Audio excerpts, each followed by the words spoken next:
usapin, talakayin, opinyon, lilinawin kasama si Rocel Lopez, umaarangkada sa Spear Cyber TV.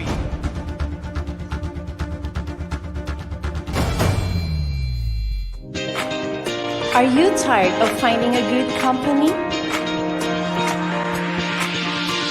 Come and join in Eastern Mediterranean Maritime Agency Incorporated.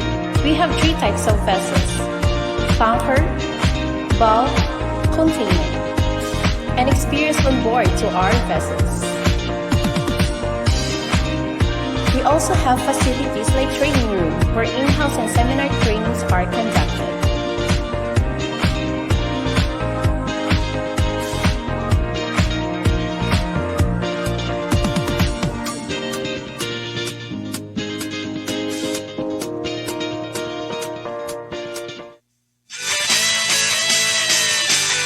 Okay mga kaibigan, magandang hapon po sa inyong lahat at welcome po ulit sa Thursday edition ng programang Utol. Usapin, talakayin, opinyon, lilinawin siyempre dito pa rin sa nag-iisang Spear Cyber TV. At mga kaibigan, ako pa rin ang inyong magiging kasama, kahuntahan, kakwentuhan, kajaming, kakosa, katropa pips, kadabar cats, Rocel Lopez. At siyempre kasama ko sa technical side, si Joshua Mendoza.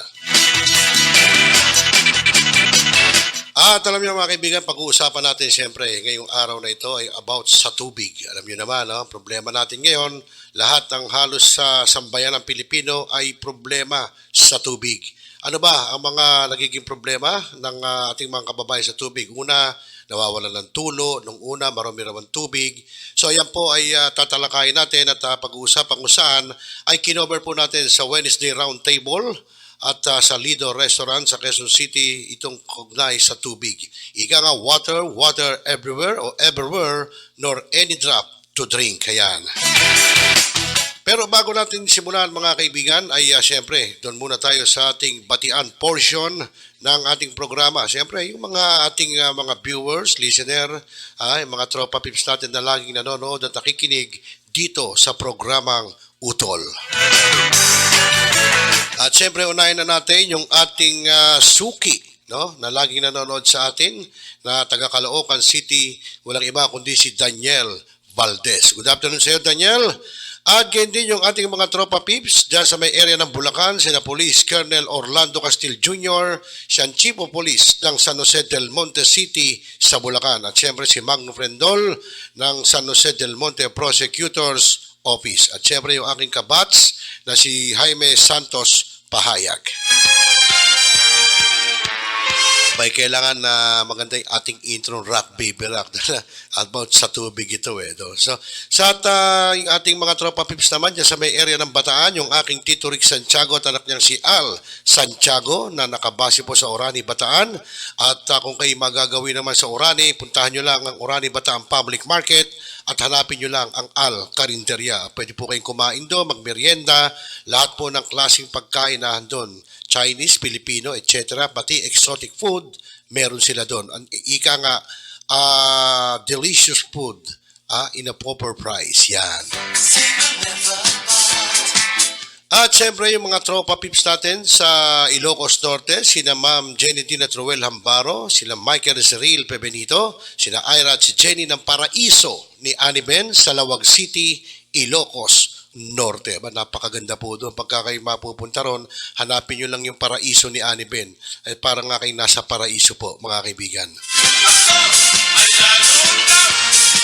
At syempre, Tambayan Batch 85 ng Elises Guerra High School, doon po sa Malabon City, sina Bossing Arnel, sina Celso at Lisa Basilio, sina Maruha, sina Amor, sina Rodena, sina Marisa Cruz, si Milet, at siyempre si Celito Doji Dimla na nasa ano po ngayon, Spagcor. At siyempre si Abner Libunao na nakabase naman po sa Cebu City, sina Alex Pascual. At siyempre yung aking mga pinsan na sina Fernando Felix at si Abet Santiago. Siyempre sina Luna Bell, yan, sina Maribel Luna. Sino pa ba? Basta lahat kayo, lahat ng Tambayan Batch 85. Good afternoon po sa inyo dyan. Kasi pag iisa-isahin ko, baka kulang itong programa sa pagbati ko pala sa inyo. Kaya lahat kayo dyan. At siyempre yung ating mga tropa peeps sa may Sandigan Bayan, sina Kuya Albert Abed de la Cruz, yan Chief na Sandigan Bayan Sheriff Division, at ang mga staff niyang sina Jomar Magdasok at Robert Esteban. Aba, nagpunta ho ko kahapon hindi ako napansin ni Boss Steve. Dala-dala ko pa naman yung gift ko at siyempre hihintayin ko rin yung ibibigay nila sa aking gift dahil nagdaan na ho ang Christmas nila at kanilang New Year at Three Kings. At ganyan din yung ating mga tropa peeps sa may barangay Tugatog, Malabon City, sina Joel Lapus at syempre ang aking inaanak na anak ni Joel na si Jolina Bartolo Lapus. At ganyan din sina Kuya Danny at Demi Garcia ng Tugatog, Malabon at syempre kay Artie Montoya ng Office of the Vice Mayor ng Malabon City. At gayon din siyempre sina Barangay Kagawad Sani Dadad Pineda ng Barangay Tugatog, Malabon City. Good afternoon sa iyo, Barangay Kagawad Dadad Pineda. At siyempre doon sa mga tastoda, mga ito'y toda ng Tugatog, Malabon sa Quezon. Sina Mase, sina Taba, sina Paring John, sina Dunoy, si Doy, yan, sina Jao. Lahat pa ng katropa doon, sa Tastoda, yan, kasama yan, at mga tropa ho natin yan. Dahil ako'y naging madalas doon at every party nila, talagang nahandun ako sa kanilang okasyon. At gayon din si Barangay Kagawa Jerry Aquino ng Barangay Maysilo, Malabon. Good afternoon. At siyempre si Barangay Kagawa Ruben Almoite Lichauco ng Barangay Pulo, Valenzuela City. At gayon din sa aking kumpare na si Hener Arriesgado ng Barangay Pulo pa rin. At siyempre kasama ko rin siya sa aking grupong Rescue Rangers on the Road.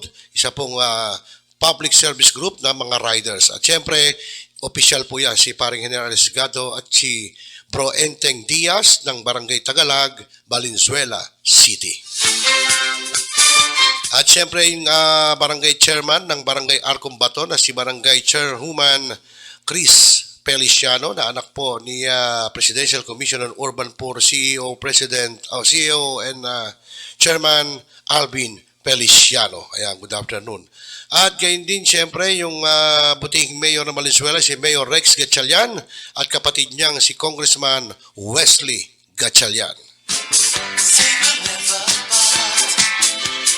Abay ako ba may nakakalimutan pa. Siyempre yung ating mga kamag-anak pa rin ng aking tita, Jeff Santiago Copiaco Quiambao at yung mga pinsan ko, sina Joan, yung kailan lang po kinasal. At siyempre yung sa aking si Dete LB Garcia at ang asawa niya si Kuya Rolly Garcia at siyempre si Tito Ed Quiambao. At siyempre yung mga pinsan ko, sina Yasmin Garcia, Goldie Garcia at Jerwin Garcia. Yan po sila naman yung nakabase sa Caloocan City. Ito po sa North Caloocan, hindi po sa proper North Caloocan. Sino pa ba ang nakakalimutan kong batiin? Baka mamaya may makalimutan ako magtampo at magalit at ako'y mamura dito sa ating chat dito sa Spear Cyber TV. Anyway, basta lahat po kayo, lahat ng nanonood, lahat ng hindi man nanonood, binabati ko po kayo ng magandang hapon at welcome po sa programang Utol. Okay mga kaibigan, bago tayo dumako sa ating mag-uusapan about nga doon sa tubig, ay magpapakilala lang po si Joshua at magbabalik po kami.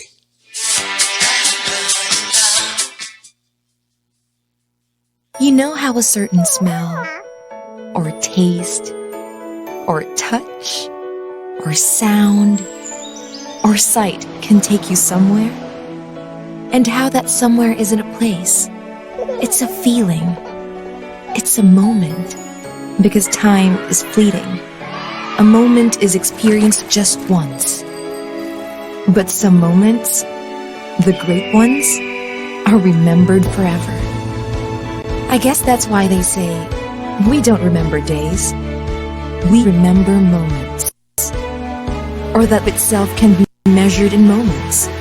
We love putting wonder and beauty in your moments, making them better, making them unforgettable, making them something you can keep forever. Because moments are the best things we can ever have. Come and celebrate your moments with us. Usapin, talakayin. Opinyon, lilinawin kasama si Rocel Lopez, umaarangkada sa Spears Cyber TV.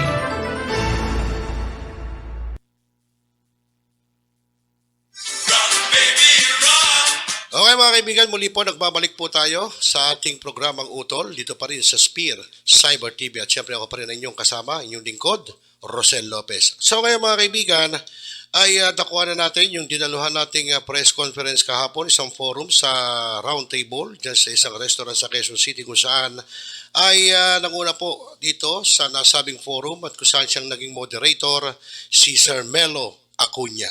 Kung saan po ay dito ay mga nagpuntang mga guest ay sina Honorable Ariel Casilao, siyang former party list representative ng Anak Pawis. At siyempre, nandun din si Dr. Rene Ofreneo, Chairperson, Freedom from Debt Coalition. At ganyan din si Attorney Vic Dimagiba, President ng Laban Consumer Incorporated. At nandun din si Attorney Manuelito Luna, Commissioner ng Presidential Anti-Corruption Commission.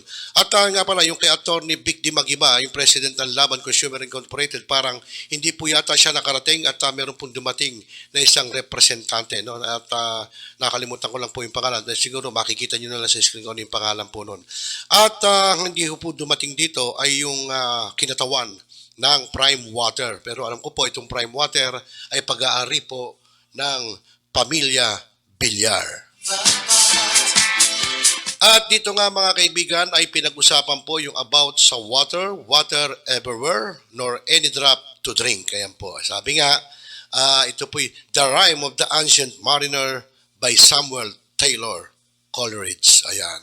So mga kaibigan, siguro ko panoorin na natin at pakinggan yung nangyaring talakayan dito sa round table sa restaurant sa Quezon City kung ano ba ang mga problema sa ating tubig at yung mga pagpa-privatization. Katulad yan, nagkakaproblema tayo sa tubig na kung saan ay ang luwa ay parang magiging Department of Water na lang. Ano ba ang mga ano nito? Ano ba ang dapat? Dapat bang i-privatize? Kasi kanina may sinasabi rito si Dr. Ofreneo, hindi naman dapat paano kung may problema tayo sa transportasyon? Ipa-privatize na ang LTFRB. Kung may problema sa lisensya, ipa-privatize na rin ba ang LTO? So hindi yun ang sagot. Di ba? So pinakamaganda mga kaibigan, panoorin natin at pakinggan at kayo na po ang bahala magbigay ng reaksyon at komento dito sa mapapakinggan yung talakayan dito sa ginawang round table forum. Panoorin po natin. Sabi nila, mawalan ka lang ng kuryente, huwag ka lang mawalan ng tubig. Pero nagbago na po yun. Sabi nila, mawalan ka lang ng kuryente, mawalan ka ng tubig, huwag ka lang mawalan ng cellphone, signal. Ganun yata kahalaga ngayon yun. Kaming mga katulad ni Mother, ang inabot namin yung telepono na PLDT na may party line.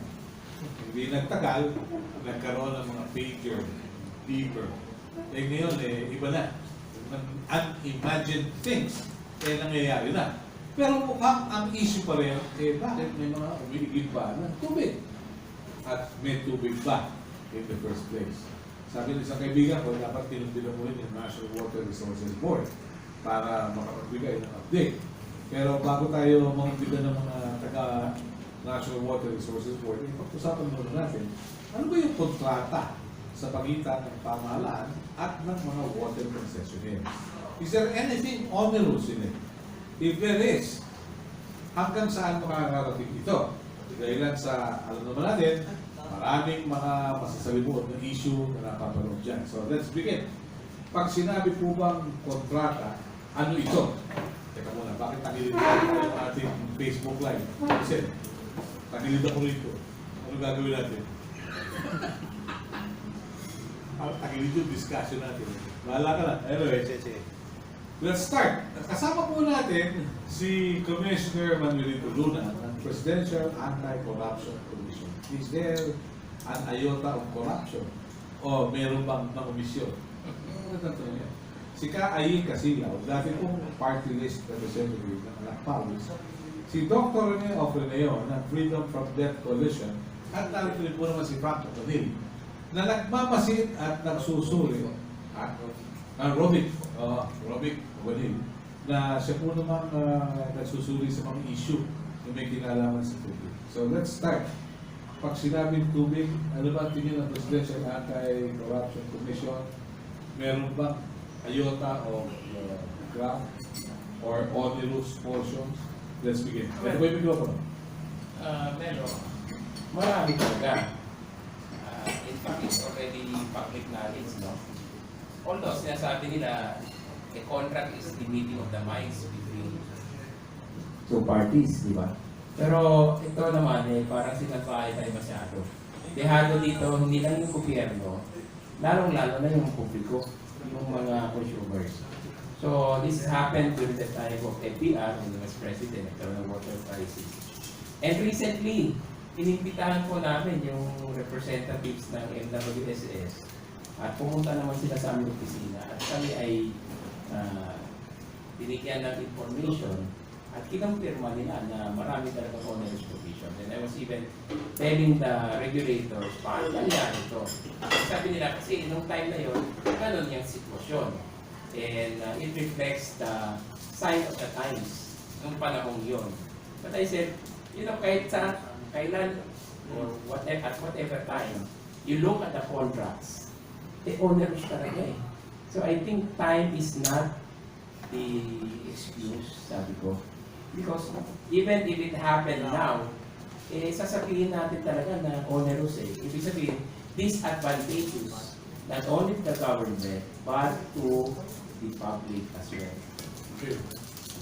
Opening statement pa lang yan, mga kaibigan. Anong tingin ng anak pawis sa sitwasyon? Well, during my term Camero in 17 Congress, we really scrutinize the contract. Representatives from Manila and Manila Water was there. At yung mga provision talaga pag ipapaliwanag mo sa publiko ng layman's term, no? Sa provision ng mga kontrata, walang kaduda-duda, talagang napaka-pabor sa mga concessionaires. At the same time, talagang taligid at tagilid at lubing-lubi ang mamamayang Pilipino.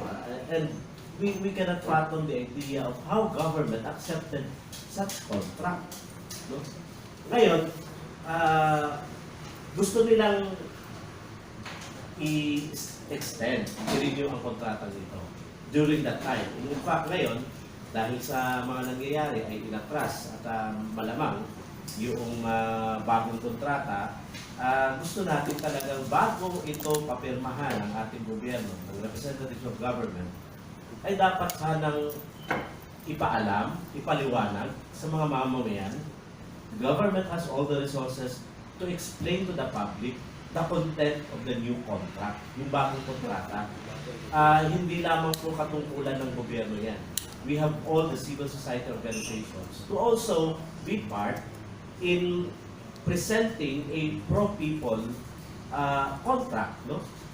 In fact, ang pinaka-posisyon nga ng anak pawis Camelo is to nationalize. Wag nang maghanap ng bagong concessionaires, wag nang i-present sa lumang concessionaires. Kung hindi tatanggapin, ay ihahapag sa iba namang interesadong private entity. Why not government should manage, administer, and operate directly the public utility? Okay. May pera kaya naman yung gobyerno to handle this because according to Manila Water, Manila requested so much dito sa ganitong sistema. Well, kung i-scrutinize mo ng malalim yung 2020 budget Camero, ang daming pwede pagkunan dun eh. One is the intelligence fund, the President fund. No? Maraming pagkukunan po. The defense military budget ay halos katumbas na po ng education budget. Umaabot na po sa 600 billion yung combined defense budget. Okay. DILG, defense, halos kaparehas na ng education. At the same time, itong DPWH infrastructure, third sa kalakhan ng budget na ito. Why not this infrastructure focus on building, rehabilitating the pipelines, the sewerage system? Maganda yan. I mean, government has the funds. It's unquestionable. May pera po ang gobyerno. So, hindi makatwira na sabihin na, iba na lang mag-operate. It should be the government. Well, the paradigm is different, Kamene. Why ipapasa ng gobyerno sa pampribadong entidad ang kanyang responsibilidad? May ibang usapin doon. So, parang Poncio Pilato ito, nagugas sa kamay. Of course, dati naman sa gobyerno yan eh. The failures of the previous government should not be a justification for privatization. Or was it because of the case of the World Bank, IMF, na meron kang liberalization, privatization, Well, dyan na po regulation? pumasok yung ibang pagtingin natin. Dahil nga, in 1995, when we entered WTO, it was part and parcel of our obligation to the agreements that we entered account to. No? Pumasok tayo sa kasunduan ng General Agreement on Tariffs on Trade, which includes privatization, deregulation, and liberalization, which includes public utilities. Kaya nga, itong kuryente at tubig ay naging bahagi ng kanyang inilako na maging kabahagi ang mga private entities to regulate and to govern and to operate public utilities. Okay. Dr. Rene Ofreneo, from the Freedom from Debt Coalition, what do you have to say about the contracts, existing contracts between the government and the concessionaires? Well, una sa lahat, magandang umaga at magandang umaga kay Commissioner. Yung pong matagal na po namin pinag-aaralan itong issue ng privatization, lalo na una pumutok yan ng panahon ni Tita Cory, yung privatization ng certain yung mga so-called non-performing assets na actually proposed ng government, pero lumalim ang privatization ng select government corporation, maya privatization ng services, and hindi na assets tapos services ngayon. At ito ngayon pinagpalisahan ng mga malalaking taipan sa mga korporasyon, sino makakauna sa pagkatayo ng ganitong kami, ganitong tulay, etc. Naging obsessed ng gobyerno sa privatization as a solution. Yung pong dalawang aspeto ng kontrata ng Manila Water Technica na nais kong i-highlight na medyo kamangha-mangha. Yung una, yung issue ng soberania ng isang bansa. Hindi mo sukat akalain na pwede palang Pilipinas at dalhin ng kaso sa isang bansa na mag-decide isang tribunal na wala naman tayong papel. Sabi, this is bartering away our sovereignty. And sabi ko, bakit gano'n na parang questionable ito sa, anyway, the good commissioner can answer this. Pwede ba yun? Ikalawa, nais kong banggitin dito, bakit lagi na lang pag may crisis, ang easy solution ng mga technocrat at ilan sa gobyerno, privatization. At yung privatization is not exactly a solution sapagkat nagbibigay sa atin ng mahal na servisyo at nagbubugan ng additional ng utang. Remember, noong 1990s, nung i-privatize yung water distribution plus other services, nakabaon sa utang ng Pilipinas because of the utang noong 1980s. And there was a time na ang budget more than half a debt servicing.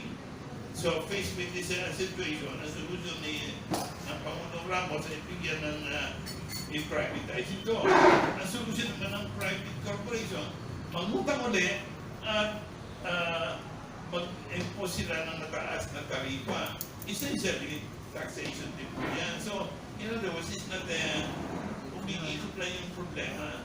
So, therefore, Hindi nalulutas. nawawala ang punto ko, nawawala yung overall development framework. Hindi kaya napupunta doon sa envelopment. Well, kasama na po yun. So, yung sinasabi ni Commissioner na tanda ng onerous provision, siyempre, kasi naka-embed na doon sa kontrata. And then that's why nagtataka ako doon sa steel, meron mga nagsasalita sa mababasa mo, I will not mention names. Sige na, pwede yung naman. sinasabi na sanctity of contracts. Napakaganda pakinggan yung sanctity. Santo ba sila at santa ba sila? Yung bang kontrata ay sacred sa mga mamamayan Pilipino na naghihirap at pinupulisan. So you see, maliwanag naman pag ang nakataya ay welfare ng nakararami, ang sambayan, ang soberania ng bayan, sino pipiliin mo? Yung so-called rights ng ilang malaking korporasyon o meron sa isang onero sa nakasunduan. Because something is wrong sa pag-iisip ng mga nagpupulit pa rin na respeto raw yung resulta ng arbitral ruling, respeto raw yung onerous contract, at talagang agree with the commissioner, dapat po magkaroon ng review. Okay. Well, for the record, we invited Manila Water, Manila, and even a new player called Brand Water. However, the two concessionaires said we cannot attend because there are ongoing negotiations with the Department of Justice para sa review ng contract, and whatever we say may be misconstrued or misinterpreted. Okay. Pero ano ba ang tingin ng inyong komisyon, Commissioner, sa mga water districts? Let's go into small issues. Well, hindi small yan, Melo. Basta tungkol sa mga public utilities, basic needs ng tao, hindi small thing yan. Water, electricity, food, basic yan. At kaya kami, tinignan din namin yung problema dyan sa mga water districts. In fact, nag-appear po sa amin yung administrator ng luwa at may gagawin kaming hakbang tungkol sa isang growing issue na sa ngayon hindi ko pa pwedeng sabihin, but I think some of you, especially those in Bicol, already know kung ano yun. Yung parang shipping or sudden privatization ng mga water districts. Yun po ang isang nakalaking problema na nakikita namin sa commission.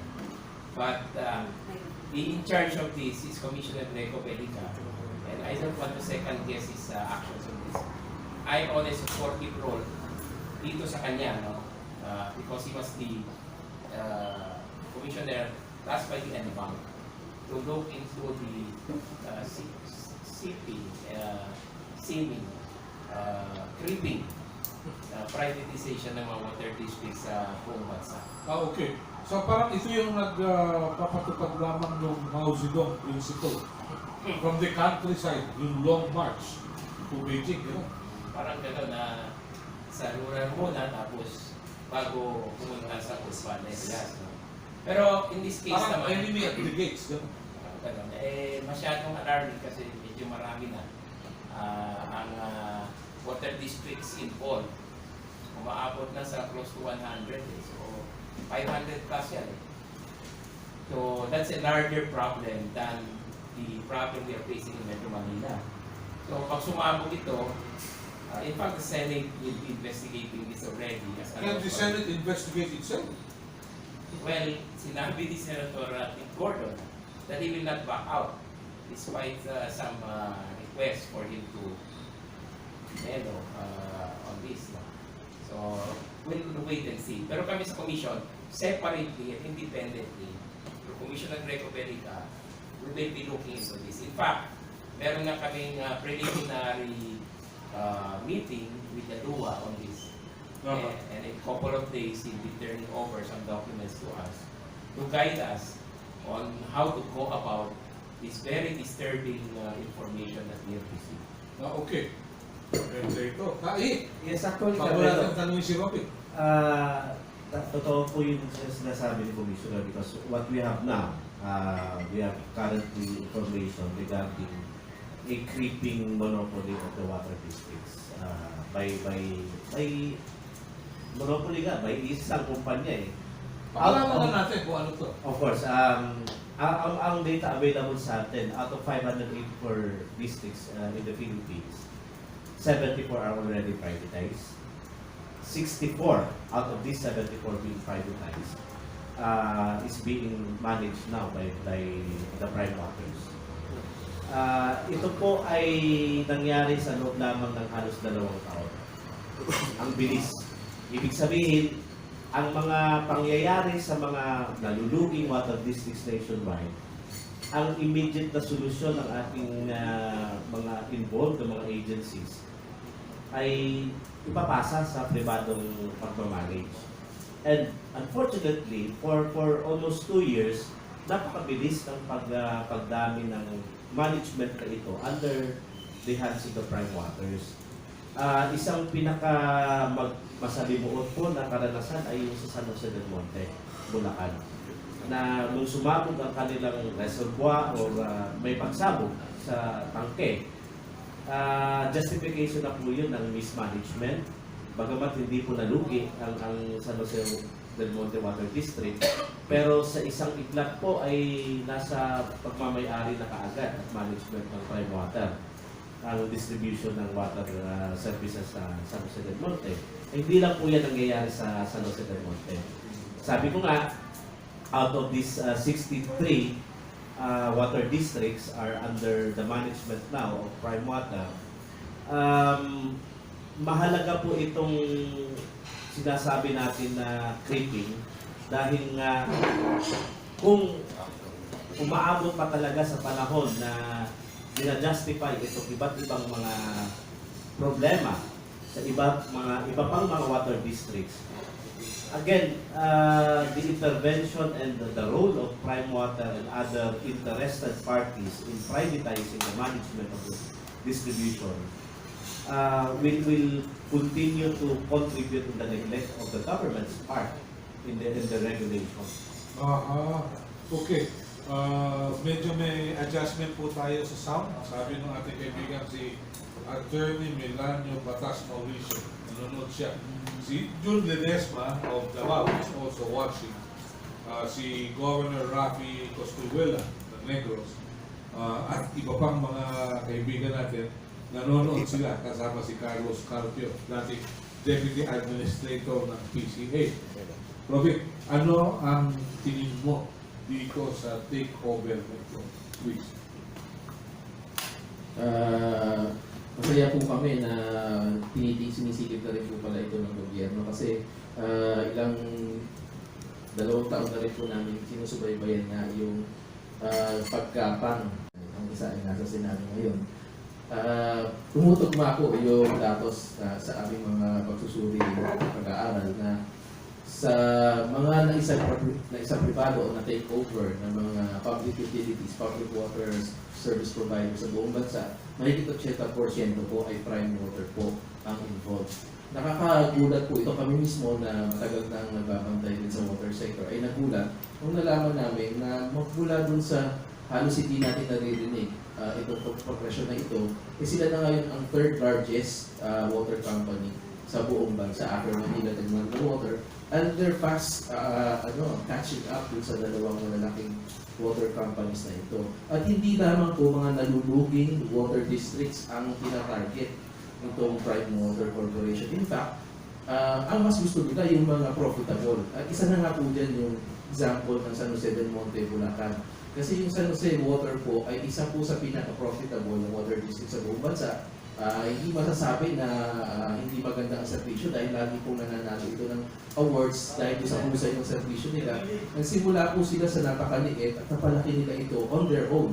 No? Pero despite the fact na hindi present yung usual na excuses for privatizing a public utility na inefficient siya, nalulugi siya, hindi maganda servisyo, na-take over ito ng prime water company. Robin, mukhang yung award is immaterial.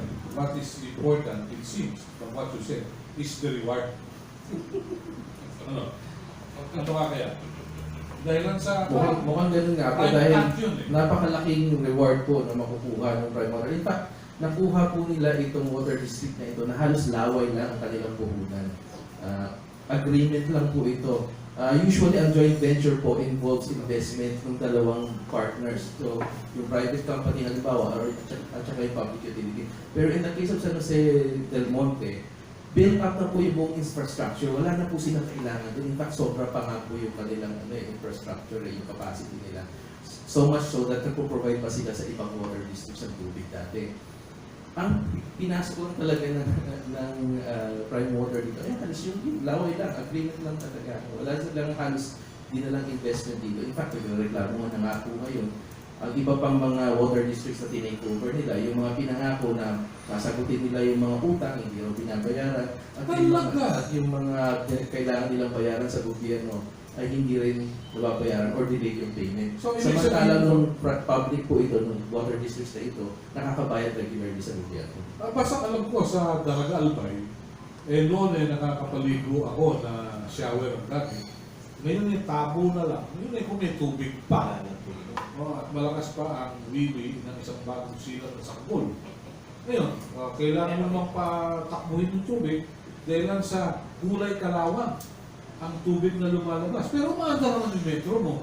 So, puro nilugaw. Pero just to add info, ang nalaman pa po namin recently na yung mga tinake over or pumayag na magpirma ng investment plan, from a viable entities, nalugi yung iba.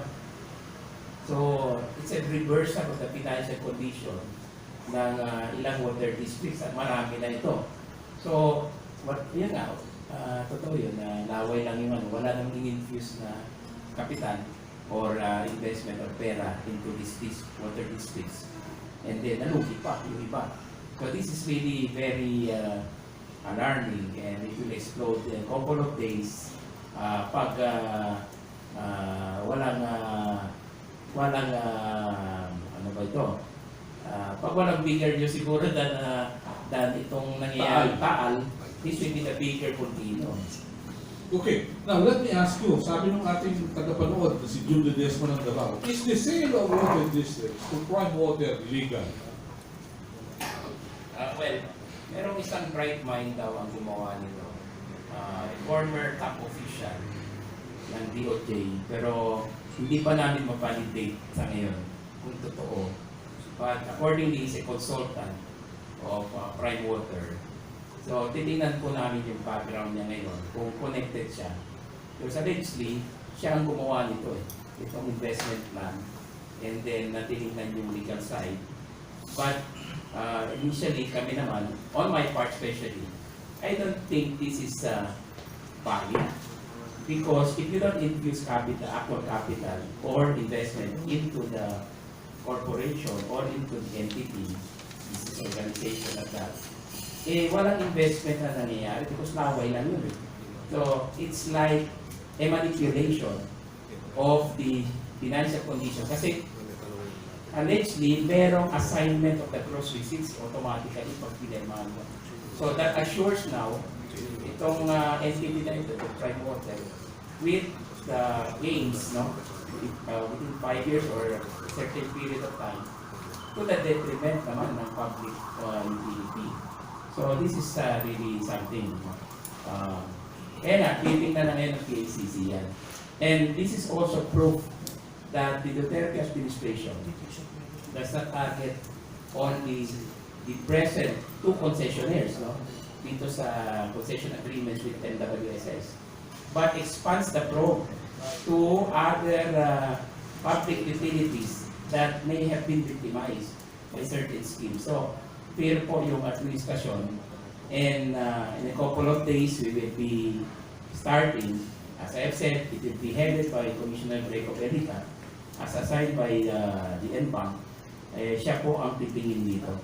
And LUA, the administrator, has cooperated with us, and we will be furnishing the PACC with the documents that we need. Makapal daw masyado kasi marami ng kontrata na ito ang napirmahan, itong so-called investment plan. Now, Zamboanga Water District is included because yung west side ng Zamboanga, ang nagsusupply ng water, ito rin yung kumpanya nito Okay. And Naga, according to one of the officials there, hindi ko na sasabihin, but I happen to know him, there was an attempt to take over yung Naga Water District. Pero hindi pa nangyayari, but anything can happen. Okay. May feedback dito. Water district sinusupervise at technically and financially nakakatulong sa water district yung local water utilities administration.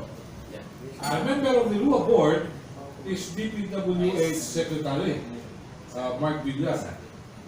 There is conflict of interest. If LUA will not come to the rescue, the water districts will be forced to In change. fairness naman din kay Secretary Mark Vidal, hindi siya nagpa-participate dito sa issue nito. In fact, sa lahat ng meetings, according to the LUA administrator, hindi nagpa-participate si Secretary Vidal. Although he's represented by an alter ego. Now, ang situation ngayon is that LUA is opposing all these deals.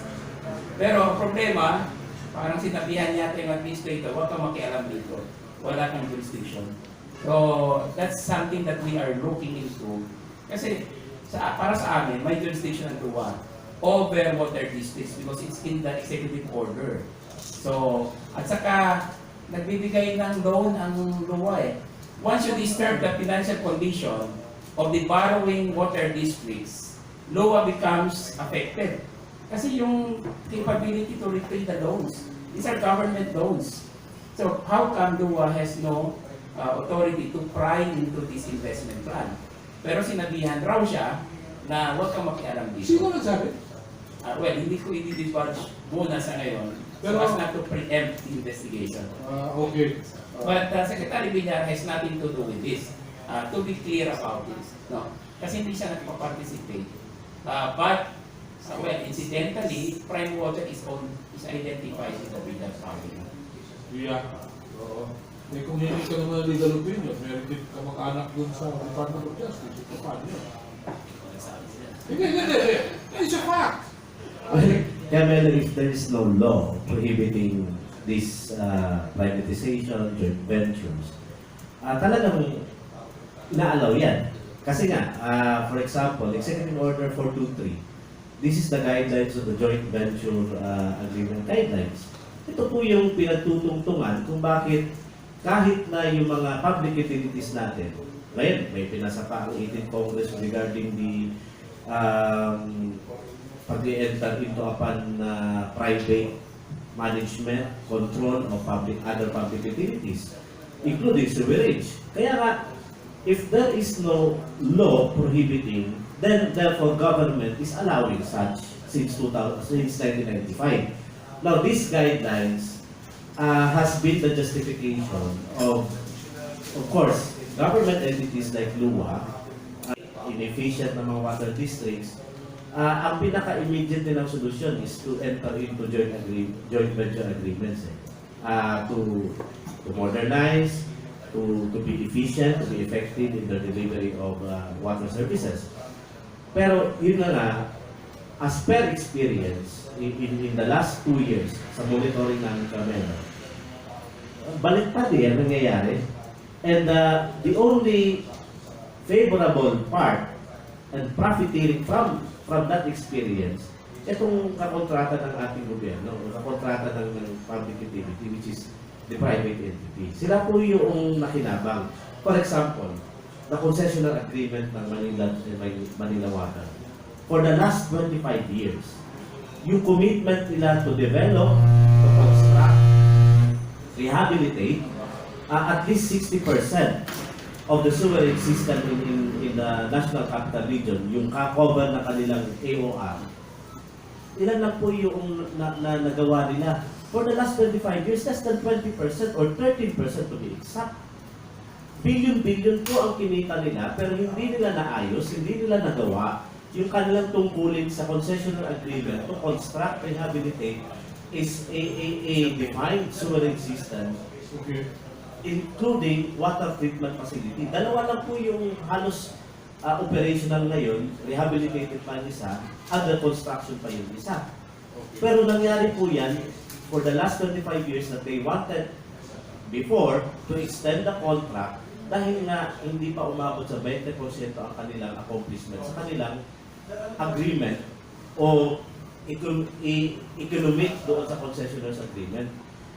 Pero billion-billion na po yung nakita Pero sino nila. dapat na mag-supervise din sa mga yan? Well, Of course, we have the MWSS. Oh, sa we also regulatory invited body. MWSS to secure. Sila po yung, kaya nga sila po yung nalagay sa hot seat ng aming mga serye ng inquiry because for the last years na you are the regulating body, yung ka-accomplishment percentage na delivery sa concessionaires agreement na hindi na-deliver ng kakontrata mo, bakit wala kang ginawang penalty, wala kang ginawang sanctions? You have all the powers to sanction, Polish and sanction. even Receive the contract. the contract. Diba? Because it's failure of their provision to deliver their commitment Okay. in the concessionaires agreement. Very good. Yes, Robbie. To be fair din, isang malaking problema kasi maliban sa alam naman natin yung regulatory capture na issue din sa regulatory office ng MWSS, talagang hamstrung din. Nakatali ang kanilang kamay dahil doon sa mismong kontrata. Maraming mga naka-provision doon, sinasabi nga natin on those provisions, na pumipigil doon sa o nag-dilute ng capacity ng ating gobyerno to regulate. Isang halimbawa dyan, kahit na nung panahon ng 2013, kahit na meron tayo noon na isang regulatory office na who were willing to take on the water companies at sinabihan nila na hindi kayo pwedeng pass on ng inyong income tax, corporate income taxes. Therefore, instead of raising water tariffs, dapat babaan ninyo. Lumalabas sa ilalim ng kontrata, hindi man lang pwedeng ipatupad yun dahil pwede silang kasuhan at kinasuhan nga sila. At nanalo pa. Nung mga water companies. Talo gobyerno. Okay. To add lang, no? Let's add Ang our masama, no? ganito pa. Another onerous provision na think more damaging. That in case of losses incurred by these concessionaires, the government shall bear these losses. So, i-reimburse pa sila, babayaran pa sila. So, where in the world can you see that kind of arrangement? So, corporate income tax pinapasa sa consumers.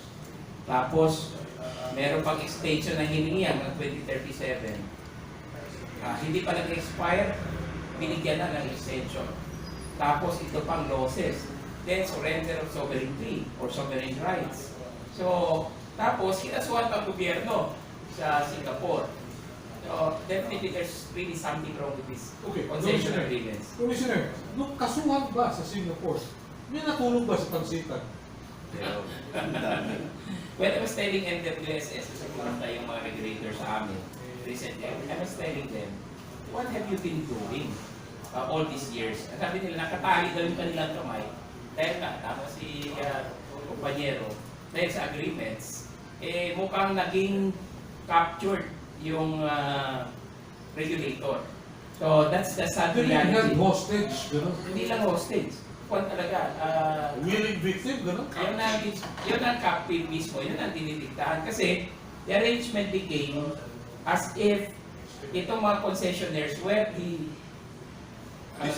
parang sila na yung operators. Pero kung titignan mo yung kontrata, lumalabas na ahente lamang sila, agents. But they are the ones collecting. Sila ang nagbabayad ng fees, management fees for the MWSS para mabigyan ng sweldo yung mga empleyado.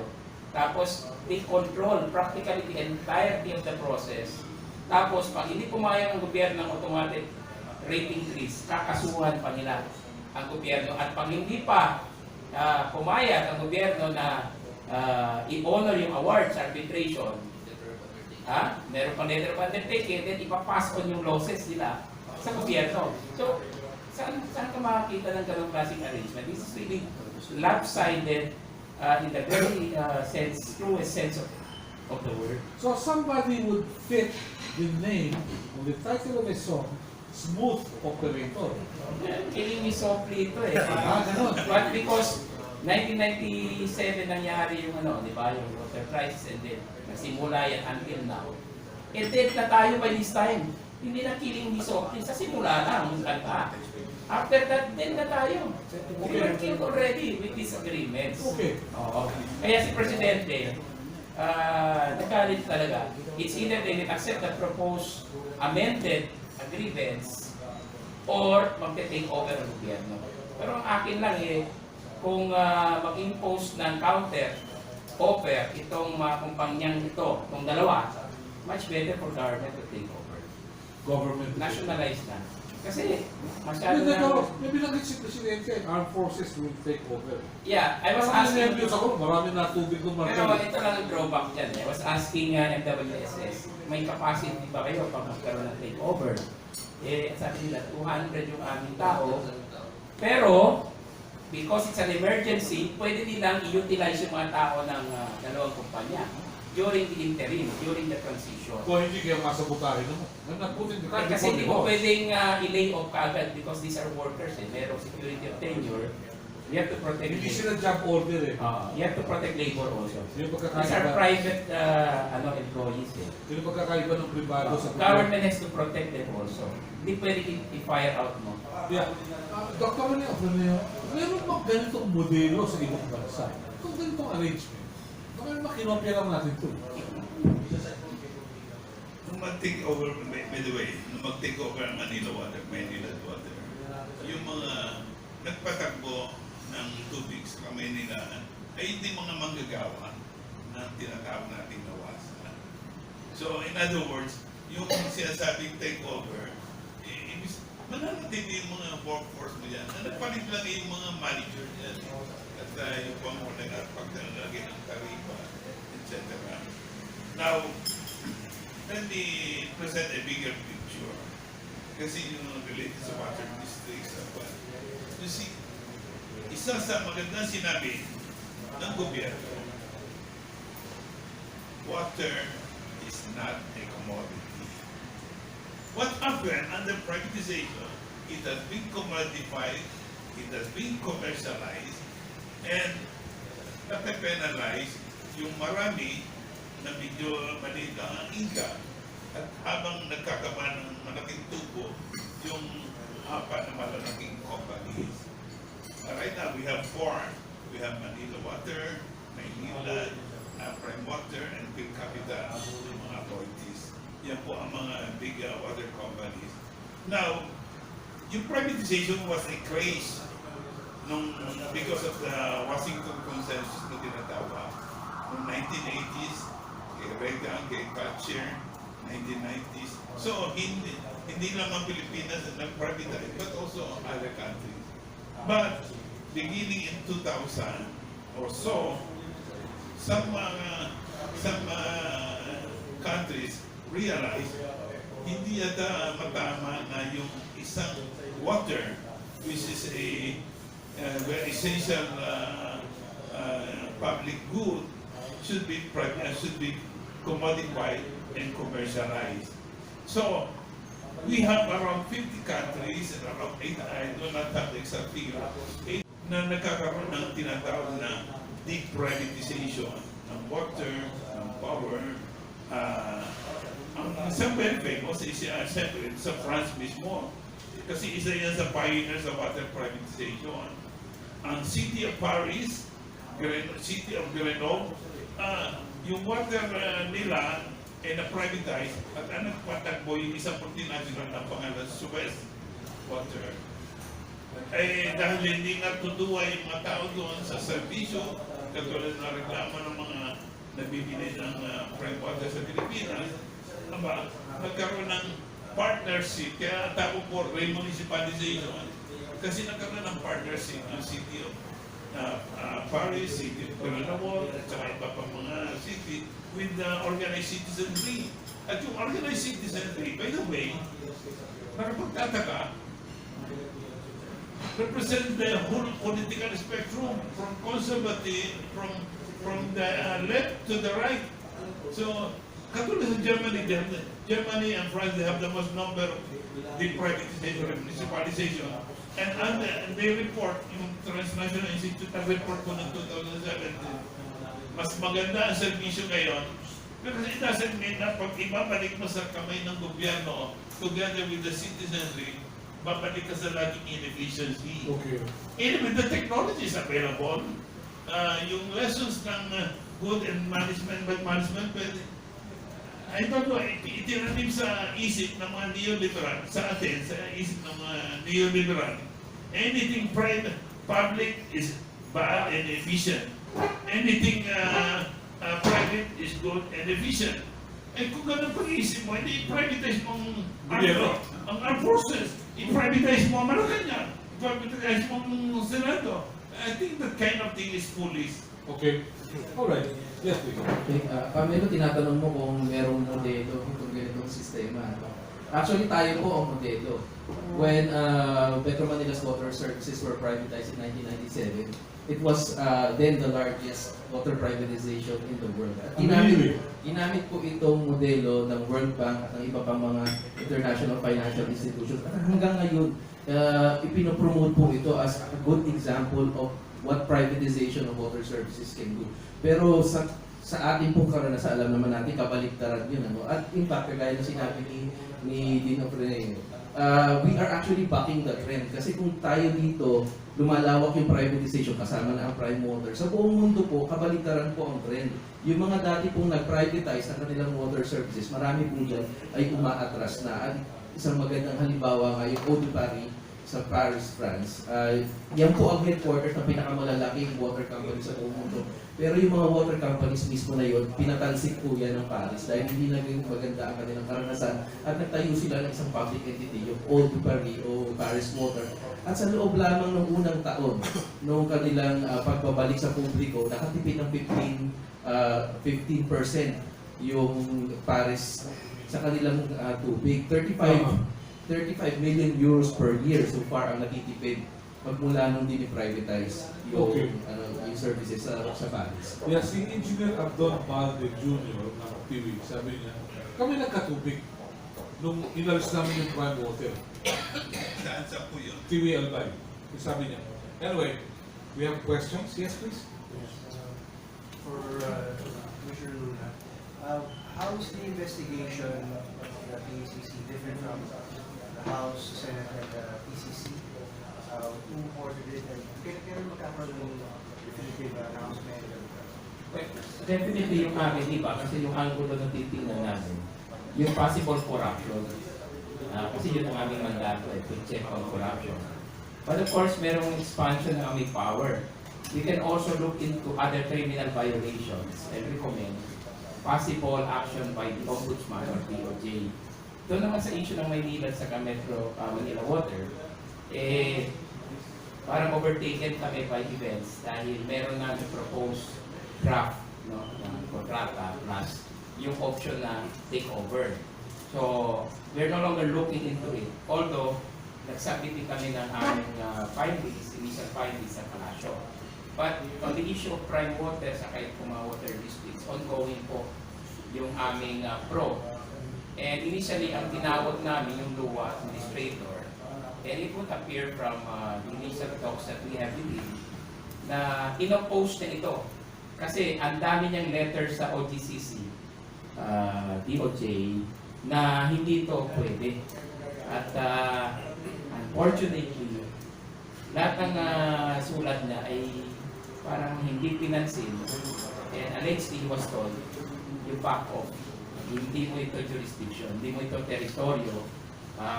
Although he continuously questions, bakit hindi niya teritoryo kung nagpahiram ang luwa ng pera sa mga affected na water districts na nag-enter into an investment plan.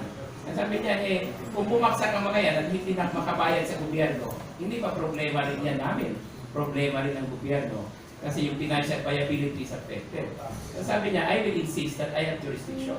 That LUWA has jurisdiction. Sabi ko, even at the point of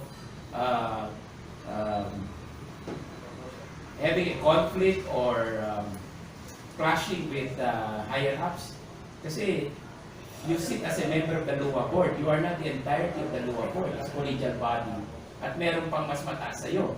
Sabi niya, I will insist. So I said, well, you stand pat on that, then with more reason that PACC should continue with the probe, but provide us with the necessary documents.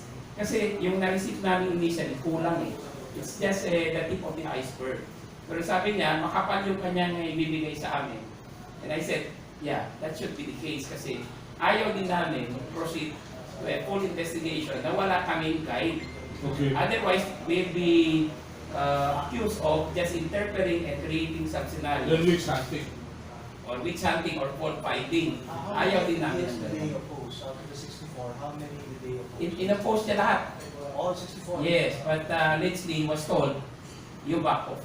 Wala kang karapatan dito. So where did the probe start? And was it ordered specifically by President Duterte? No, we took it as an initiative, motu proprio by the Commission.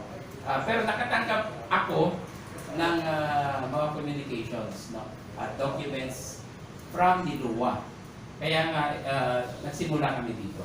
Okay. Would you be in a position to request LUWA to submit the proceedings of the board meetings? I'd be interested to find out. We can subpoena. How the alter ego of the DPWH secretary performed. Well, I really don't know. In the interest of transparency. But the LUWA administrator committed to submit the documents within a week's time. And I think it's in order because pag mayroong corruption tinitingnan, it's in the regular course of business for the PACC to inquire into these deals. No? So ang unang-unang gusto kong makita, yung kontrata mismo, yung so-called investment plan. Anong nature nun? And then, how is the arrangement? Kasi mukhang iba ito dito sa concession agreements with Manila Water and Maynilad. Iba yung impla nito.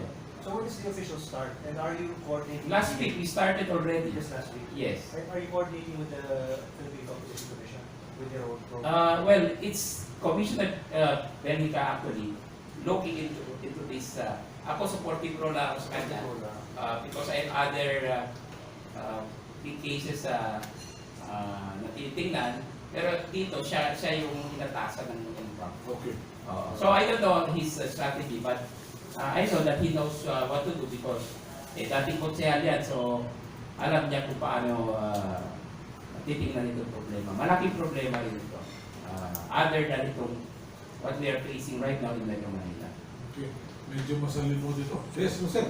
Hey, Sir Attorney, ano magagawa sir ng PACC kasi although na turnover na sa Prime, yun pa rin ang nagiging problema, mas dumami. Ang reklamo ng mga residente, hindi sila dinadala ng billing, then after that, pagdala, bulto. Ngayon, pag hindi nakabayad, putol. Ngayon, tinry kong tawagan ng official ng Prime, walang sumasagot para mag-explain sa matter na yun. Kaya may mga nare-receive kami mga ganong mga reports. And the public is encouraged, no? If they have complaints, if they have concerns, pwede nilang ipadala sa amin. This is our work, eh. Mandato po namin yan, no? Para tingnan. But we are not passing judgment. It's too early in the day to say na nagkaroon ng ano dito. But ako nga, prima facie, titingnan ko na parang wala namang hindi, what do you call that, pass mo yung cross visits immediately. I-assign mo, the word is assignment. And assignment in law has a fixed meaning. Assignment is legal assignment. Ibig sabihin, guaranteed na yung return. Na kahit wala pang na-release na pera. Laway lang, sabi ng laway pa. So, pinagkakakitaan na palang laway. That's my Ang misteryo ko dyan, Camelo, paano nangyari na nalulugi yung water districts samantalang wala ka naman halos in-invest, tapos tinaasan mo pa yung water tariffs? Kasi kung isilipin po ninyo lahat ng mga na-take over ng Prime Water, halos lahat po dyan, immediately tumaas yung mga water tariff nila. Napakalaki po in some cases. Okay. Kaya, ano tingin mo? Alam mo naman, pag meron generous sa House of Representatives, baka masway yung mga congressmen. Well, again, etong talking with the Manila Water and Maynila, the onerous agreements na nire-review ngayon ng DOJ, ang panawagan po natin, o ano man yung bagong kasunduan, maging pag-publiko ito, it should be debated. Kung kinakailangan, it should be presented and discussed to the public. Of course, kami, hindi na dapat ito baguhin ng kasunduan eh. Talagang ibasura na ito at panghawakan ng gobyerno. Yun yung paninindigan namin. Of course, with a very serious consideration of the current capacity of government. And we believe there is the capacity, meron po kapasidad ng ating gobyerno na hawakan ang distribution. Okay. Sa mga usapin po ng labas sa National Capital Region, may dalawa po kaming pagtingin. Kakayanan po ng mga mamamayan na kung nabibiktima ng prime water, sabihin na natin nabibiktima, may pananagutan po ang kanilang mga lokal na pamahalaan. Yung konseho nila na nagbigay ng affirmation doon sa mga joint ventures, yung local government head or chief executive, the mayors who confirmed, supported, and lobbied for this contract because signatory po sila eh. Doon po yung target na galit nila. Hindi lamang po sa lokal na water district, hindi lamang po sa prime water, maging ang lokal na pamahalaan. Gumawa po sila ng mga hakbang, petition, review ng city council nila o ng mga konseho nila to receive from the joint venture. Bagamat malaki po ang babanggain nila dahil nga, again, prime water is very generous also, not only to the Congress people, but also to the local officials, the local... I heard something in Bicol. There was a time he had an array of prime water officials bearing gifts for almost everyone in the region. Yes, kaya nga, ang puputok at puputok, gaya nga sabi ni Commissioner, this is a political and social volcano waiting to explode. Okay. Yung iba po sa mga lokalidad, pumutok na po eh. Hindi lamang po pumutok yung mga tangke o mga reservoir, yung pumutok na rin po yung mga galit ng mga tao. Hindi lang po ito nako-cover, pero there is a ground swelling and the public, yung galit ng mga publiko dahil nga naiba ang serbisyo, ginawa silang batasan, wala namang kapalit na magandang serbisyo, sinisingil sila ng mahal. Okay. Meron po silang magagawa eh. They can do something locally in their own capacity. At the same time, in the national level, Congress has also should do its part. Okay. Meron pong oversight power ang Kongreso. With regards to these joint venture agreements, Congress can if they are sincere in their mandate, can review several or if possible all of these joint venture agreements entered upon by prime water and the local water districts because LUWA, being a government entity, has its obligation also, and Congress has the oversight function and power to review and even to rule if that is unfavorable to the public interest. Yeah, a good friend of President Duterte, si Julio Ledesma from Davao. Hindi ba ikaw nakakagulat kung bakit yung mga miyembro ng Board of Water Districts sa pinasok ng Prime, hindi naman napalitan? Anong ikang rason? At anong papel ng COA sa takeover? Well, actually, napag-usapan na rin namin ito, no? Na dapat ang COA pumasok dito. Kasi we see some, well, hindi naman natin pwedeng sabihin na lahat ng LGUs or LCEs, local chief executives, ay nakinabang dito. No? But we have received derogatory reports and information na parang merong undue influence. No? At alam natin na ang mga appointees sa board ng water districts ay mga appointees ng mayor yan. I was once the council of a union sa water district, kaya alam ko yung setup yan. So may control ang mayor. So if a mayor, for example, dictates upon the board na ito, pirmahan nyo na, there's something wrong there. There may be graphic corruption there. Because you unduly influence the action of the board. And then to enter into a, hindi onerous, but maybe illegal, maybe fraudulent contract. No? Okay. Yeah, Professor, Dr. Rene of Rene, have you made any study as to all existing contracts entered into by government with private entities, which may be onerous, aside from water? Hindi naman nagtanong mo. Baka meron kayo nasino eh. No, but I want to go back sa issue ng development framework. Kasi napakaganda na sinabi ng gobyerno, water is not a commodity. You know, meron tayong sustainable development goals. Ang water is SDG number 6.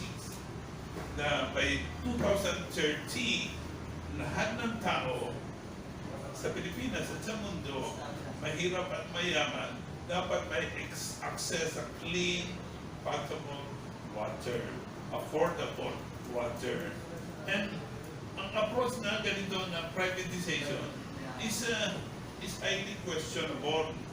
Lalo-lalo na sa mga water districts na binabanggit natin dito, sapagkat already the existing model is the LGUs and the communities. It should be a community approach. Yung pagkuha ng water, paghanap ng source, pag-develop nito, pag-develop ng infrastructure, pag-distribute sa taong bayan, basta ipaubaya mo na, water distribution, ibibigay ko sa iyo, prime water.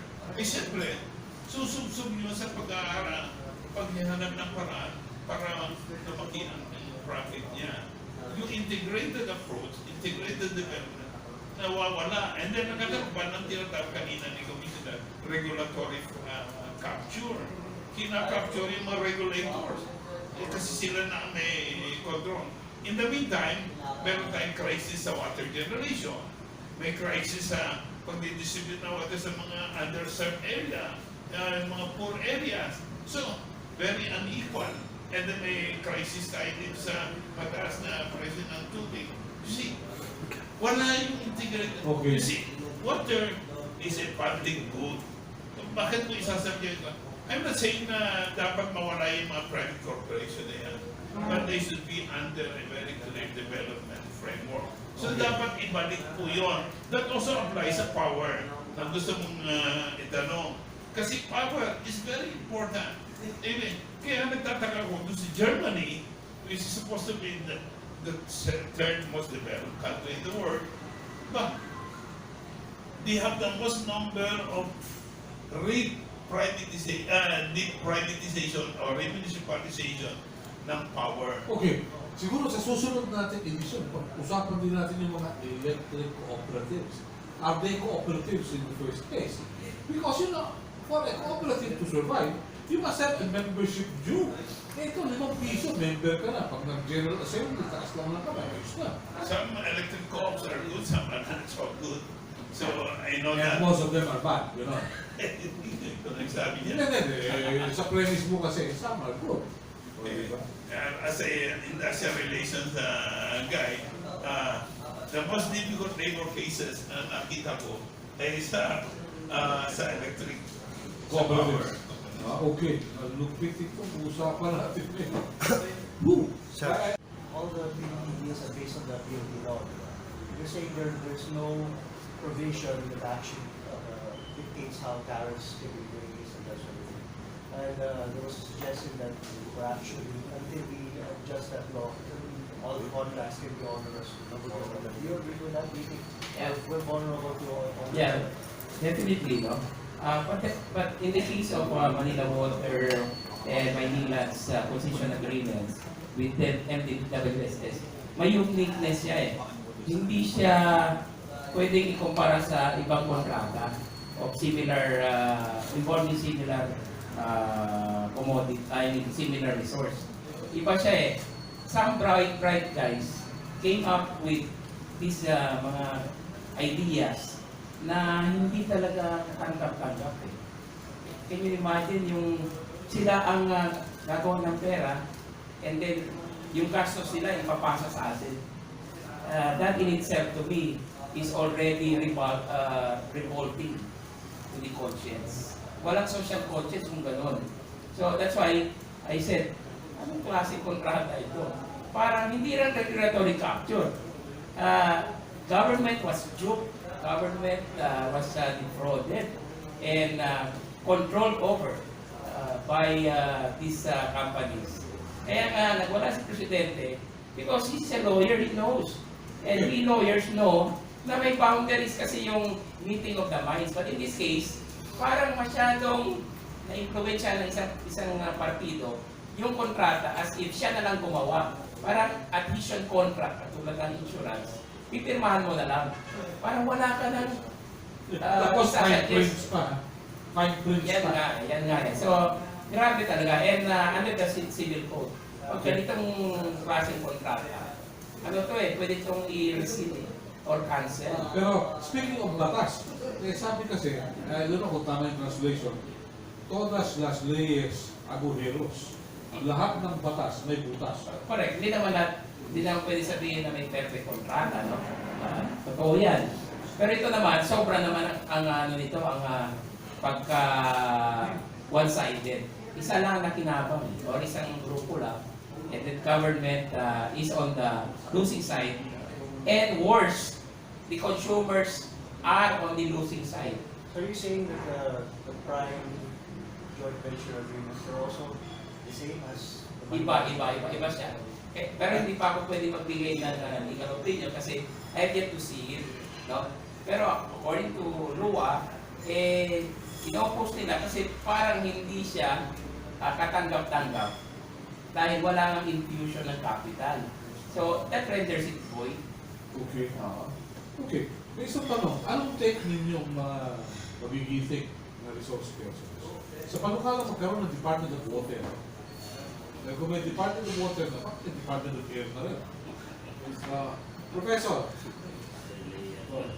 ano tingin mo? Nag-mikropono mo tayo. I don't know kung makakatulong yun. But ang nais ko nang balikan ay yung nasa yung overall development framework. Kasi under privatization, may shortage ng water sa Manila, privatize. May shortage ng water sa Lucena, privatize. May problema sa generation, privatize. Kaliwanda. Parang naman lagi ang parang wala nga yung overall development framework. And that's why I think the challenge should be dalhin natin sa NEDA, sa Planning Agency. Sa NEDA, National Economic Development Authority, nasa na kanilang overall development framework. You're sure? Sila yung, kaso ang dala nila lagi privatization din. Parang katulad nangyari dito sa rice tariffication. Para i-tarify, i-liberalize, o ano nangyari, may krisis na malaki ang mga magsasaka sa palay. Ironically, to solve the problem ng mga palay producer, ang Pangulo mismo nagsasabi, dagdagan ng budget ng NFA, yung mga local government provincial offices na malaki ang pera, mamili rin kayo. So, and then panahon ng harvest, i-suspend ng konti yung importation. These are acts subverting the rice tariffication law ng mga Okay. neoliberal. Pero meron ako napatunayan doon sa rice tariffication. Hindi totoo ang kulang. Dahil sa kung talagang totoo ang kulang, yung mga may akda ng tariffication, pinakulang na yung mga magsasaka. Oo. May napatunayan doon, yes. Pagkaaswang. Kami po sa tanong ninyo, Kabelo, kami sa Freedom from Debt Coalition, medyo worried po kami sa proposal na mag-create ng Department of Water. Dahil sisilipin lang po ninyo para maintindihan ninyo kung sino ba, saan pa nanggaling itong proposal na ito. Hindi po ito nagmula sa mamamayan. Ang proposal po na ito ay parang similar to sa proposals din ng Angara Bill pa dati, yung Water Bill ni Angara, na mag-create ka ng super body. Saan nanggagaling yung proposal na yan? Ang pangunahin po ng tutulak niyan ay yung mga pro-privatization ng mga entities at kagaya ng World Bank, Asian Development Bank.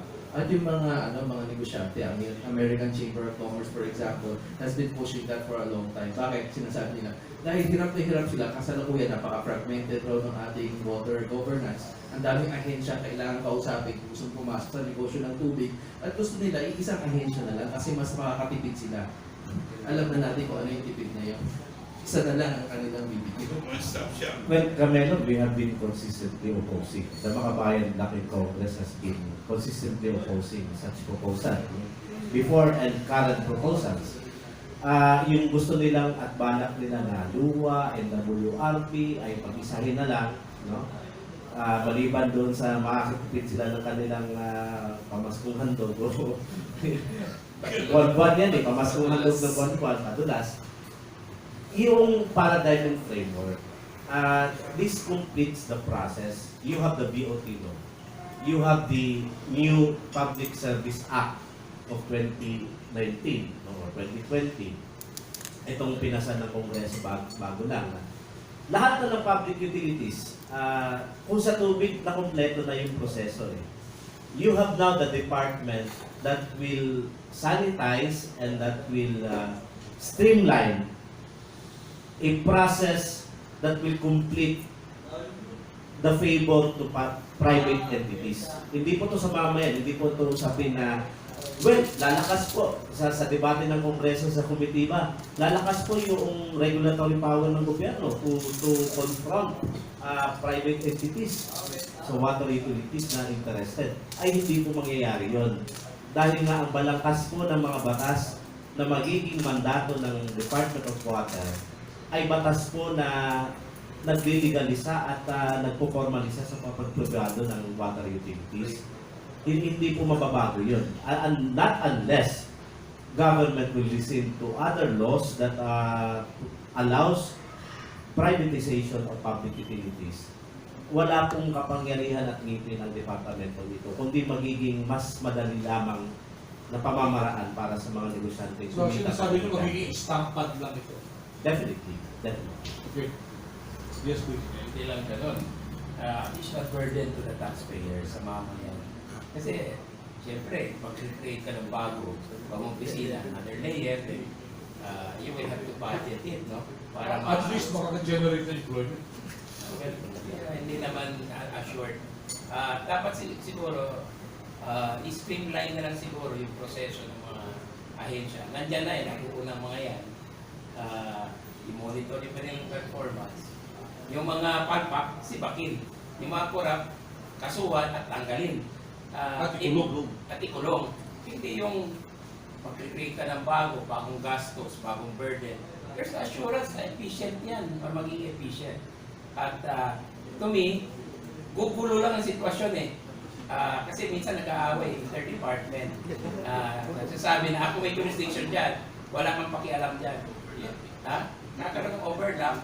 And then, we are really accustomed to making so many laws. Dami natin batas. Pero na-enforce pa natin ng mabuti. That's a big question. And then, ang deficit ng gobyerno, dahil sa gastos, sa mga budget ng mga ahensya yan, tumataas every year. No? Yung deficit, budget deficit. So, hindi siguro favorable yan sa atin. To me, it will just add another problem, another roadblock. Okay. Na pwede mo namang solvan because the President has a continuing authority to reorganize the government. Pwede naman niya palasahin yan at pag-ayusin rather than for Congress to create another agency. Okay. Kami lang, dagdag, pagtatayo ng Department of Water, ay doon sa framework ng renationalization. Na may malinaw po na development plan, nationalization plan, kung paano niya aangkinin ulit ang kanyang katungkulan, obligasyon at kapangyarihan to provide water services as a utility that form parts as part of the human rights of its constituents sa mamamayan niya. Sa ganung framework, susuporta po kami. Budget, manpower-wise, yung kanyang regulatory, yung power niya to implement nationwide. No way. Pero kung mananatili ang ganitong framework ng kanyang operation, ay talagang tututulan natin yan. Good. Kahapon. Sir. Kasi 70 water district na take over na ng Prime. So, parang it's surprise, di ba? Kasi sinasabi ni Sir, ang local po pwedeng huwag pumirma, pag-aralan mo na. Tingin nyo, gagawin nila yon. Kada pirma kasi nila, Sir, let's face reality, SOP yan. Pirmahan mo na to. Kaya Sir, kung sakaling magkakaproblema, ang PACC, sino ba po pwedeng kasunod? And then, kung magkakanda kayo na investigation, Sir, kung ang pupuntahan nyo is official ng Prime Water, siyempre sasabihin nila yung ano nila. Kailangan siguro dapat yung mga residente ang imbestigahan nyo para makita yung bukas. Baka naman tanungin, hindi imbestigahan. Parang gano'n, Sir. Tanungin na lang, Sir. Ako po na tumanggap na ako ng informasyon na gano'n, na merong certain undue influence and then merong exchange. Meron ako resource person dyan eh. Yo. But I will not disclose his identity. Baka ma-pressure, baka ma-threaten or what. No? Pero mahalaga sa tubig yung Sinabihan na ako kung anong scheme eh. I already know the scheme, the modus kung paano nangyari yan. You know, kaya nga pumasok kami because there is possible corruption. And we have information on that. So, hindi kami pupunta sa kera na hindi namin alam yung aming kalaban. We know. Unfortunately, yung iba nagpa-influensya, they were tempted. So, pumirma. Pero meron din ilan na umayaw.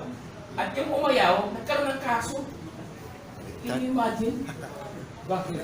Kasi ayaw nila eh. Ayaw nila. Kinasuhan sila na mga kasama rin nila na probably tumanggap. So you see, yung mga whistleblowers, yung mga matino, yun pa ang naging kontrabida. And in a couple of days, I will convince my friend to bring it to the PACC kung paano yung scheme. I-re-record namin. Kasi sinabi lang niya sa akin that's unofficial. No? Kasi wala pang probe nung time na yun. About a year ago sinabi niya. Naikwento lang. Naikwento niya kasi nangyari sa kanya. Sa kanilang jurisdiction. Sabi niya, sir, I'm under intense pressure. Until when can I hold the enemy at bay? Kasi yung mga kasama ko keep on pressuring me na pumayag ka na. Parang as if siya na lang ang nag-iisa na hindi pumapayag. Okay. Malupit yun. Yes, please. Experience. Teka, ano yung Sano's experience? May binabangkit si Professor? Similar din po. Actually, yung mga water districts supposedly, ang authority ng mayor or local chief executive ay yung sa pag-appoint o members ng board, ng chair ng board. Pagkatapos nun, supposedly, dapat may autonomy na yung water district. Pero alam natin na hindi yun ang nangyayari. At halimbawa sa San Jose nga, marami rin kaming natanggap na impormasyon na talagang from the top, from the local chief executive, nagkagaling yung pressure sa kanila doon sa water district, mga appointed na board members. Na, kasi may kasunduan na yan, nag-usap na doon sa kusina ng mayor. Pero ilang taon yung seizure? 2 or 3 years yata yun. Ilang taon po na niligawan. Talagang mahalaga yung pressure sa tubig. Dahil pag walang pressure, hindi darating sa gripo. Yes! Final question, yes. Sir, ano naman sinabi ng prime water? We have not heard their side pa. Wala pa kasi hindi pa namin naimbitahan. But even if we will not invite them, we have enough documents to come up with a finding and a set of recommendations. So, bahala na po yung Malacanang after that. Kasi they might have snub yung aming investigation. They will not come. Okay. But katulad din ng ating round table, we invite. Sinusulat kami at dumating kung darating. Kung hindi, wala silang masasabi. We invited them. In your case, you can formally invite them. If they opt not to come, then it's not your lookout anymore. Yeah. But Kasi, that will be on the record na you Yeah. invited them. we may do that, pero may issue on jurisdiction. Dahil private entity, it's not viable na papuntahin mo sila ng pagkakas. But if they voluntarily express interest and willingness to give their side, then we welcome it. Okay. I think, Camelo, isa din po sanang tignan ng mga authority like the PCC and even Congress. Bago dito natin scrutinize itong mga contracts at naging epekto, let us first look into doon sa pag-award sa mga water rights na ito ng NWRB. Dito po nagsimula when 100 plus was awarded to the Prime Water in several NWRB board meetings and awarded them officially. Dito po nangyari yung mga mga start of monopoly.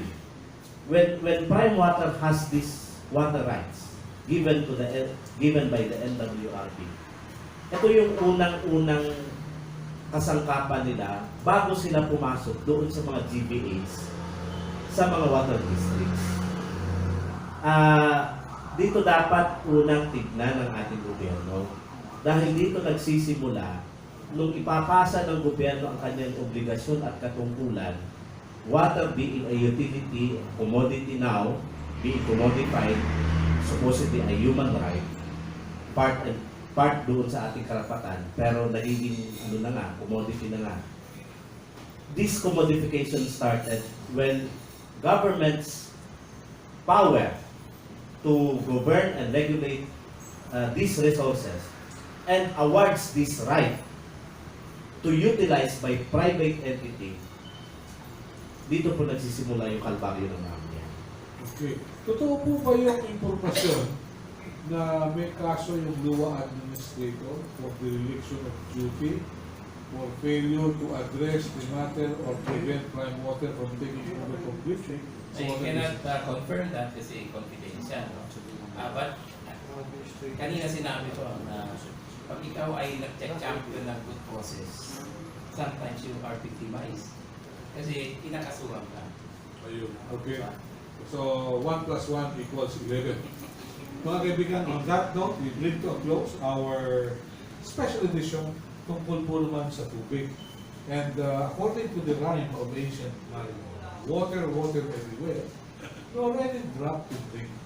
Yan ay mula kay Samuel Taylor Coleridge. The rhyme of the ancient Mario. We'll try to think of other topics to talk about next Wednesday. Magandang araw po, maraming salamat hanggang sa susunod na edisyon.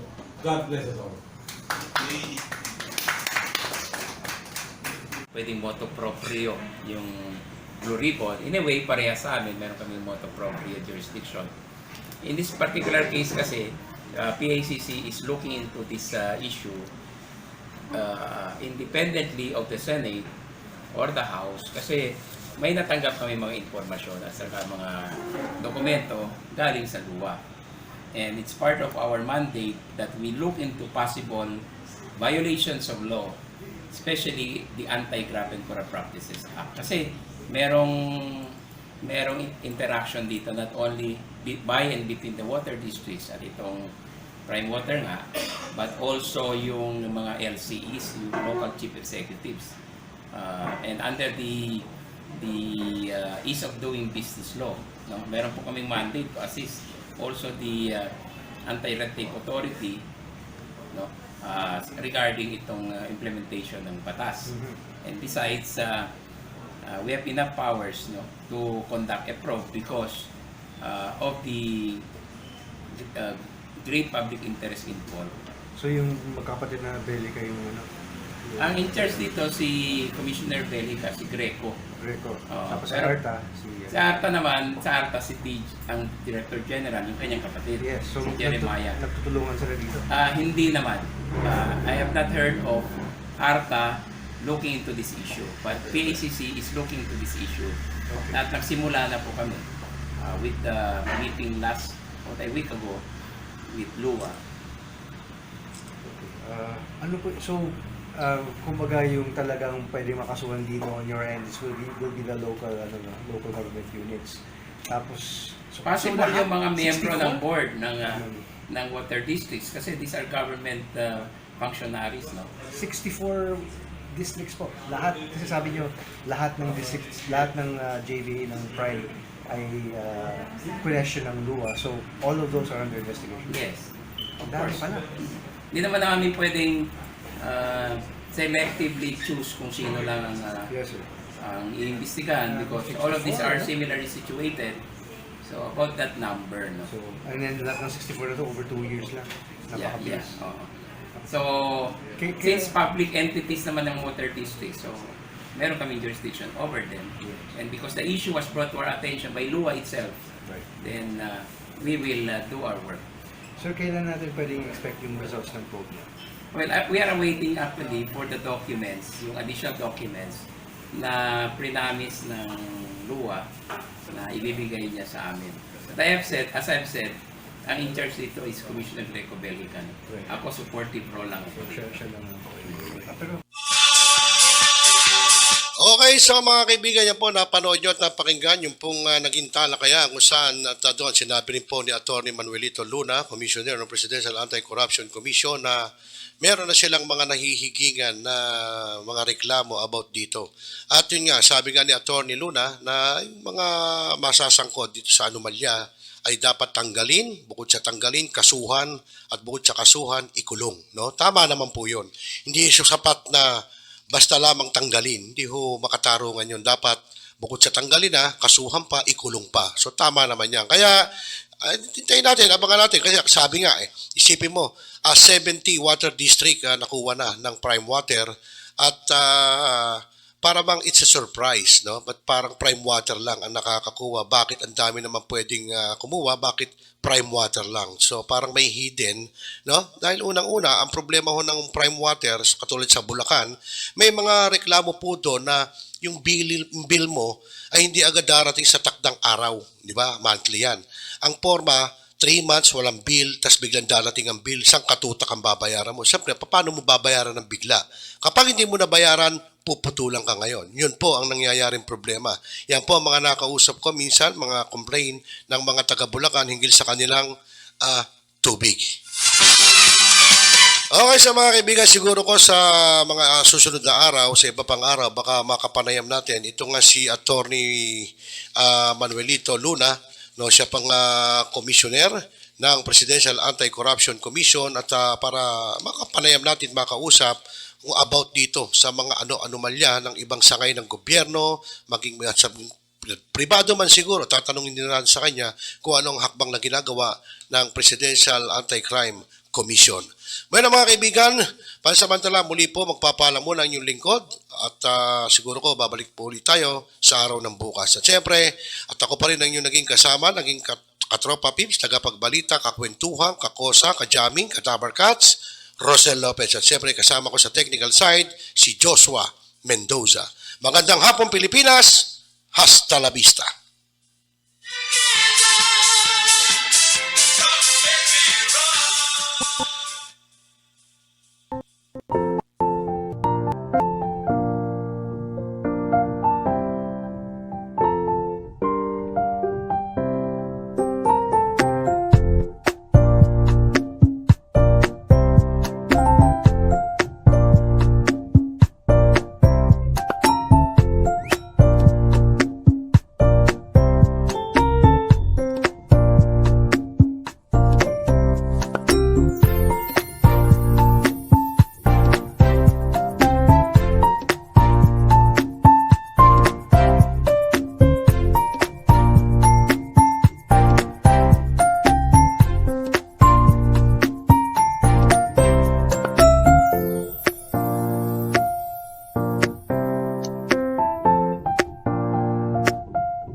Usapin, talakayin, opinyon, lilinawin kasama si Rocel Lopez, umaarangkada sa Spears Cyber TV.